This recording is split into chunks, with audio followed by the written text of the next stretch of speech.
Welcome to the Answers Yes podcast, where we interview some of the most interesting people that have said yes to opportunities in their life.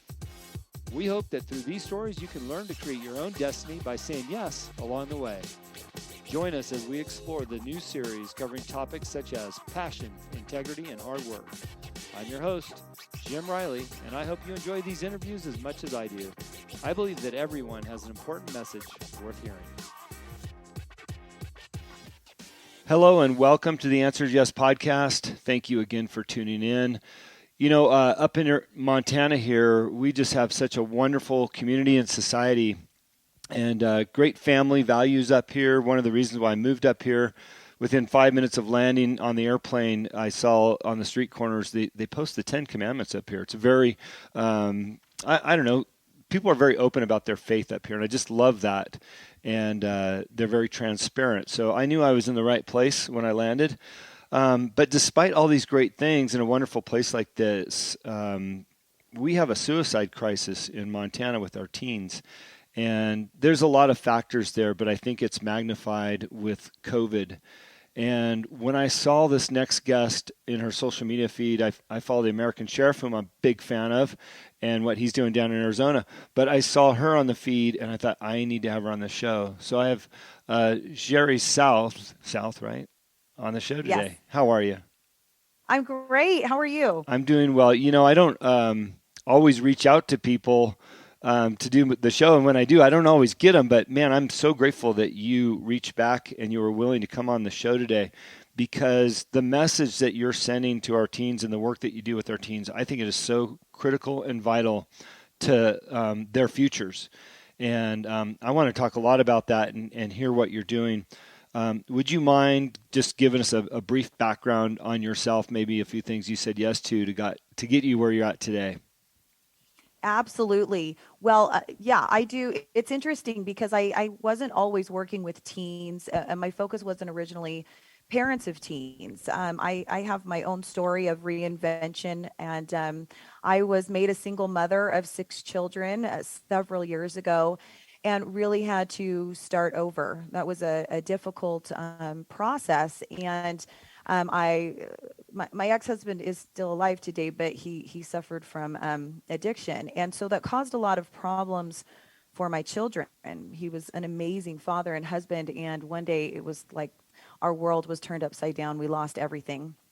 And so I kind of gave up my previous life. I decided to try something new. I was hired as a corporate trainer for a major airline, and I had no idea what I was doing. I had no airline experience, and I just said yes to the opportunity because I needed to figure out how to support my children. Mm-hmm. So I became an expert at reading documents out of an FAA manual. I can't think of anything more boring for me, but I loved it. But that's when I realized how much I really enjoyed teaching and working with people in a classroom setting and one-on-one.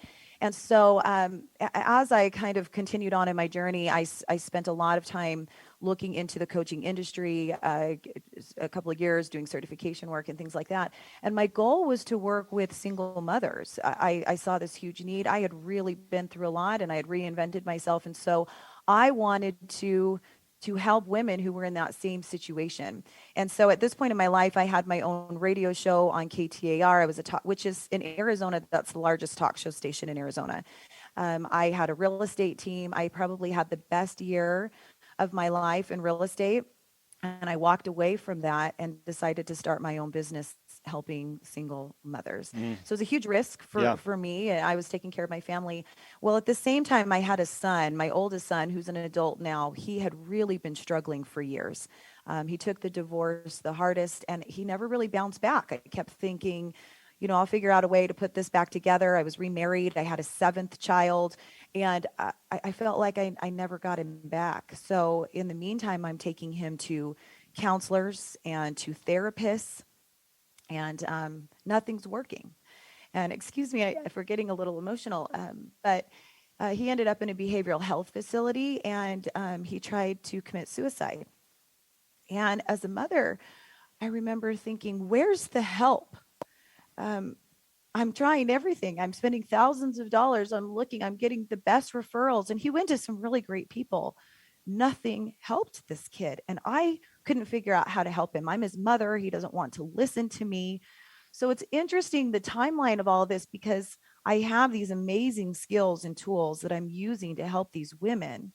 And it's not really clicking with me that I'm going to be able to help my son because he doesn't even really like me, to be honest. And I have some of these different women asking me and finally begging me, will you please do a class for teens? So I finally do it, because I have to, change all of the information to be relatable for teens. And also it's harder to keep teens attention. They're not into self-development typically. So I put on this 4-week workshop and I force my son to come. I bribe him in some way. And it's the first thing that helps him. Mm. Even though I'm his mom and I'm the instructor, and he has to come 4 Saturdays in a row and do all of this work and do a one-on-one coaching session with me. It's the first thing that helps him. Wow. And I think, wow, what do I have here? So then I do another class and I have some of my other teenagers take this class, and my other teenagers are doing quite well. And I have specifically a daughter who's thriving. She's popular. She has so many friends. She's head of her volleyball team. And when she's at school, I go in and, I look at some of the worksheets she's completed from the class. Cause I haven't been teaching this class very long. I want to know, what is she writing? Mm-hmm. And she's writing the same kinds of things my son was writing. I hate who I am. Why am I not like any of my friends? Why do I look like I do?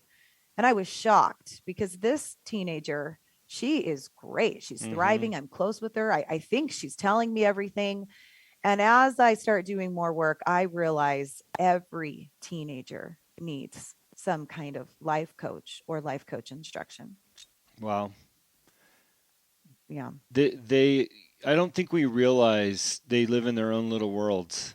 And maybe you said it, we but do. as parents, we see them doing their thing, we think they're happy, and we don't pry and we don't push because it's challenging. Kids are tough, but those little pries and pushes are what could make the difference, right? Well, absolutely. Because I specialize in teens and I want to hear what parents say. I'm involved in a lot of different online Facebook groups, mom groups, and I would say a large majority of those parents will make comments in response to other people's questions along the lines of, "Oh, I don't have any restrictions on phones unless my children give me a reason to not trust them. Mm-hmm. I leave them alone, or I try not to pry." And the common message theme there is, unless they give me a reason, as long as I know I can trust them.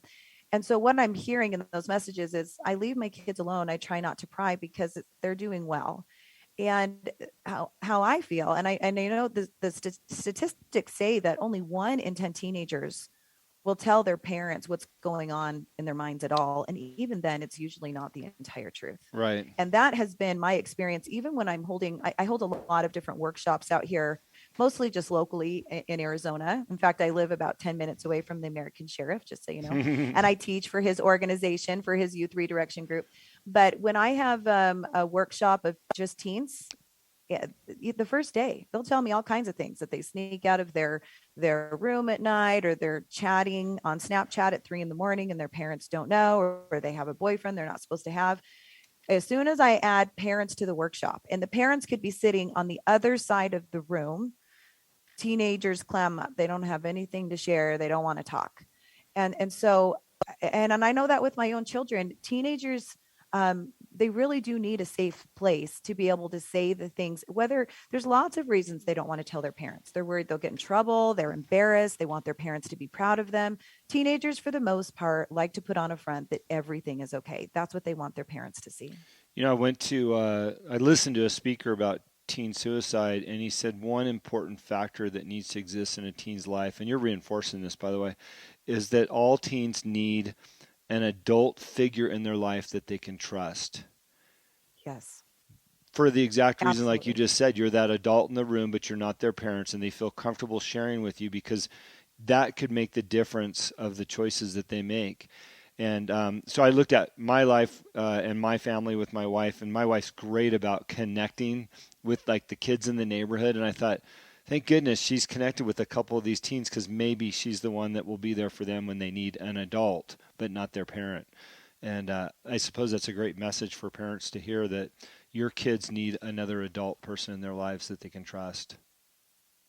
They really do. And, I have lots of, if we decide to get into this, lots of um, opinions on why teens are suffering so much more today than they used to be. And we can talk about that. But I think that it is important that teenagers have a place to discuss these things because what we find is that a lot of times parents believe that they have that connection with their teenagers, that their teens are telling them the things that they want to share. And so they have this false sense of security that everything is okay, just like I did with my teenage daughter, Mm-hmm. and didn't realize how important it was for her to have that outlet or that place where she could say the things she really wants to say. It doesn't matter. I have kids come through my class who are just looking to increase their GPA so that they can get into a good college. And I have